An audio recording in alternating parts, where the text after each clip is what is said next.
Okay, we can start with the fact that you stayed in Crvena Zvezda. What was the most important thing that people from Crvena Zvezda told you, and the most important thing they started negotiating with you? I think all the fans supported me last year. They supported the whole team. Thankfully, we were able to win a couple titles. That helps. The biggest thing for me, to be honest with you, is once I knew Coach was coming back, Milan was coming back. I think that was a big thing for me in making my decision. He was the one who brought me here. I remember last summer, not this past summer, the previous summer, he gave me a call even before he got the job and said, "Listen, I want you on my team," and that was big for me. Knowing that my coach had my back and he watched the way I play and all that stuff, and he watched video on me and he knew how I could be successful. And to me, I mean, that's the most important thing, is the player-coach relationship. So when I knew he was coming back, that was really the big thing for me. And then obviously playing in the EuroLeague, playing in front of all these fans, the chance to be successful in the EuroLeague is something that was also really appealing to me. If I were to make the jump to the EuroLeague, I wanted a legitimate chance to compete and win a lot of games, and I think Crvena Zvezda gave me that chance. What do you think about the new team? New guys, do they completely fit in? Yeah, I mean, everyone really, really nice. The first thing you notice is everyone's really nice. Everyone from Derek to Lorenzo to James. I'm leaving guys out, but everyone has good character. Everyone's been playing around Europe for a while, so they know what to expect. Especially James and Derek. I'm kind of asking them a lot of questions along the way, because your vets, you always got to look up to your vets. They have a ton of experience, which is priceless. And having veterans on this team who've played in the EuroLeague, like also Stratos and Laz, that's big for us. I think it's going to be big for us. Whether we're doing well, we're not doing well. For them to be able to be in the locker room and talk to us and feed off of their experiences is great. So honestly, when you're spending 10 months with guys every single day, I see them almost as much as I see my own family. It's important that they're really good guys, and so far, everyone's been great. You said you asked them questions. What kinds of questions? How exactly does that look, feeding off someone's experience? I ask a lot of questions on, let's just say, how to keep your body physically ready when it comes to the EuroLeague schedule. What are the little things that you do? How does a certain team play? What do you think we need to be? What do you think we need to do to get big-time wins on the road in the EuroLeague? Little things like that is what I like to ask, and I kind of take mental notes when they answer those questions. I take mental notes and then try to apply them when the season really comes. I think that's the most important thing for me, is how to keep my body healthy and how to, knock on wood, hopefully stay healthy. And but it's going to be a long, grueling schedule. We're going to have a lot of games. So anything like that where they can give me their advice on what they've been through is something that I take really valuable. You played here last year, so you have that role to help you guys transition in, get used to Coach Tommy and his demands. How do you see yourself in that role? For sure. This is my first time in my career where I'm coming back to play for the same coach. And right away, just like the first 48 hours, I noticed there's such a big difference, because I'm not trying to learn anything. I know almost everything, right? And it was kind of cool to feel more relaxed coming back, not trying to learn every little thing, knowing where the grocery store was in Belgrade, knowing where I wanted to live in Belgrade. Like little things like that, I don't think people realize when you come back to a situation how easy there's no transition. You're just coming right back. And we also have some friends here off the court, my wife and I, so that's big for us. But helping out my teammates were, let's just say, my favorite restaurants. What restaurants do I like in Belgrade? Telling them where to go, grocery stores, where the gym is, stuff like that. Any questions they might have, I take it upon myself to answer those and to help them out, seeing that this is going to be my first time coming back and noticing how much easier it is to be coming back to a city and a team.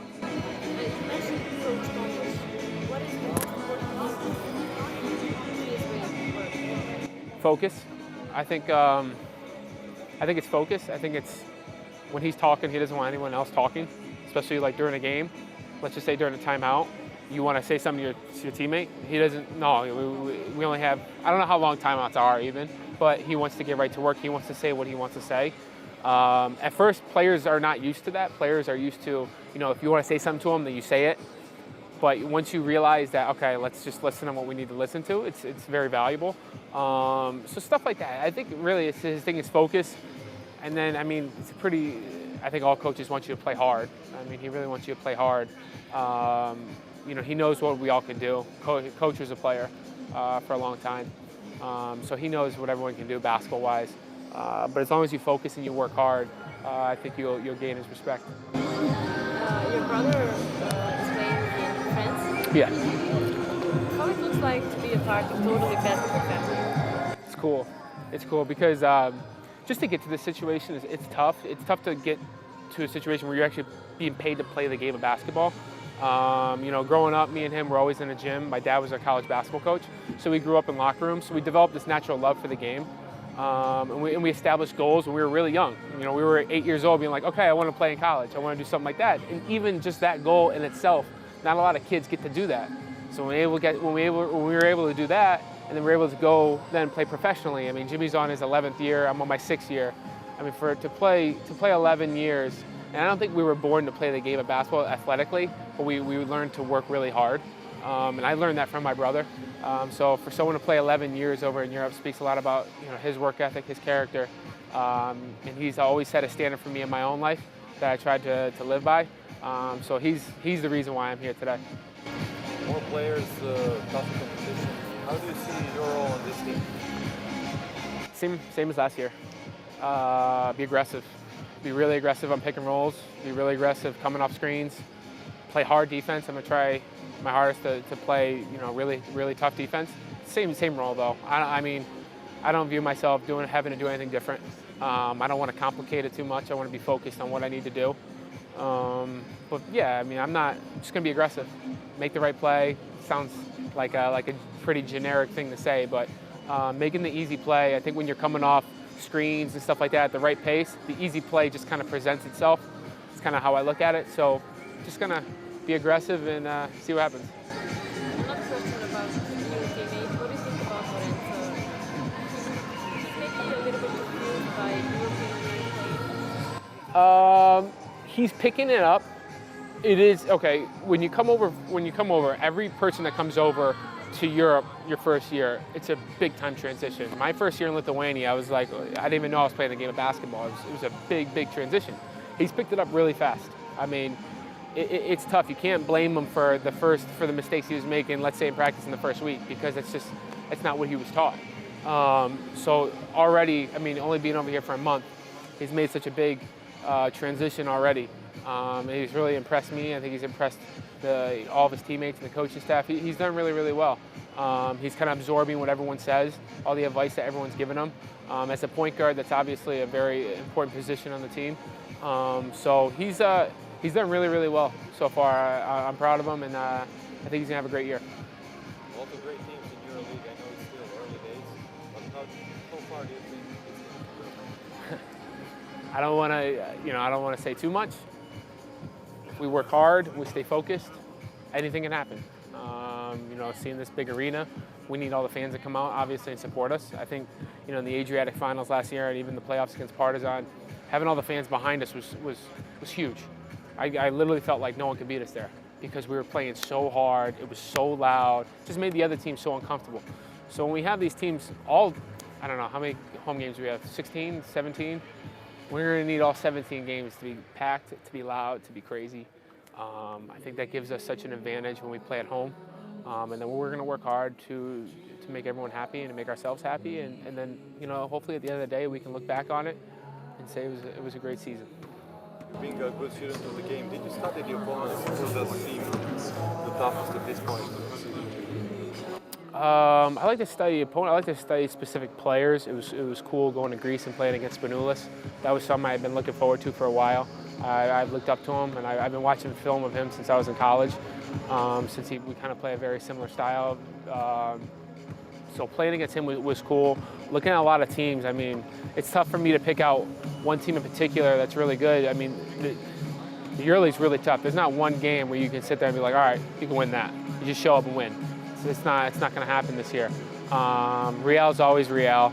Barcelona had some really good signings. Fenerbahce, yeah, they brought in some great guys. I mean, everyone's tough for me to pick out one team would not be fair to other teams. So we're going to have to bring it this year. Do you feel that having so much players in the roster will benefit in the long run? Because there's like 90 games to be played. Yeah, there's so many games. Yeah, definitely. I mean, we have a lot of bodies too, and yeah, it's definitely going to benefit us. The travel's tough. When you're going to small towns in the Adriatic League, like Kirka, Eagle Kia, you know, those bus trips can kind of wear on your body. So having the bodies, the amount of bodies that we have, will definitely should benefit us in the long run. How do you stay mentally fresh? Okay, physically, obviously, a lot of players will be able to share it between you, but mentally, how do you stay? That's $1 million question right there. I mean, I love basketball. I'm always thinking basketball. It's probably why I don't sleep well at night sometimes, because I'm thinking like, what could I have done better? What could I have done worse? Like stuff like that. So my wife's. It's what my wife's for. You know, if you're a band and it just starts rolling, starts rolling. So I'm having a son next month. That's going to help a lot. That's how you stay mentally fresh. Even though I got to wake up in the middle of the night to him crying, it's fine. That will keep me mentally fresh, believe it or not. And then having her over here with me helps out a lot. Just having a life outside of basketball is what really helps you stay grounded, keeps everything in perspective, because that's the most important thing.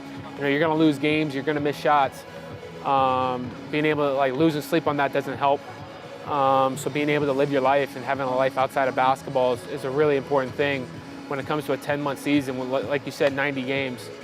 I mean, it'll wear you out if all you're thinking is basketball. So for right now, I got to get better at being able to drop the game when I go home sometimes.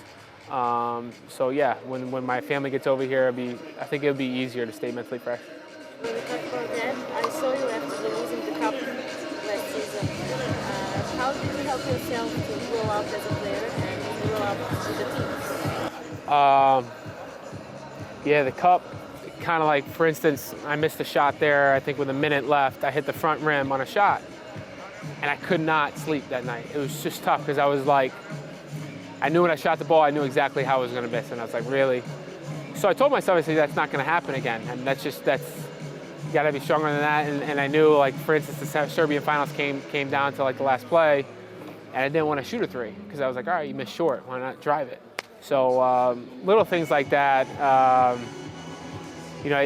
Losses can be good during the season. I mean, not every win is great. I mean, losses are also. I mean, that's what's going to be important for us this year is, do you grow from your losses? Because we're going to lose some tough games this year, and we have to be prepared for that and be like, all right, why did we lose it? Not go crazy, but why did we lose the game? All right, let's prevent that from happening next time. So that cup loss was honestly, in the big picture, that cup loss was a great thing for us because we grew from it, and we ended up winning 2 titles after that. And for the end of the conversation, when can we expect Val and Baby to know this? Baby is due next month, 4 weeks from now, late October, and then they should be over here early December.